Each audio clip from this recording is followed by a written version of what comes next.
اب رخ کرتے ہیں گجرات کا، جہاں پر گجرات پولیس کا جعلی آملوں اور پیروں کے خلاف آپریشن شروع۔ تھانہ سٹی لالا موسا پولیس نے تعویذ دھاگے کے نام پر شہریوں کو گمراہ کر کے لوٹنے والا جعلی عامل گرفتار کر لیا اور مقدمہ درج کر کے مزید تفتیش شروع کر دی۔ ڈی پی او گجرات سید توصیف حیدر کی زیر قیادت گجرات پولیس نے ضلع بھر میں جعلی عاملوں اور پیروں کے خلاف کریک ڈاؤن کا آغاز کر دیا ہے۔ ڈی ایس پی لالا موسا ریاض الحق کی زیر نگرانی ایس ایچ او تھانہ سٹی لالا موسا وقار احمد اور ان کی ٹیم نے لالا موسا کے علاقہ میں آپریشن کر کے نام نہاد عامل ملزم غلام قادر ولد غلام رسول ساکن محلہ چراغ پورہ کو گرفتار کر لیا۔ ملزم سادہ لو شہریوں کو تعویذ دھاگے کے نام پر گمراہ کر کے اور سنہرے خواب دکھا کر دونوں ہاتھوں سے لوٹ رہا تھا۔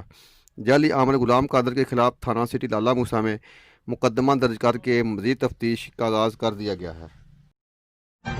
ہر لمحہ ہر خبر شان سے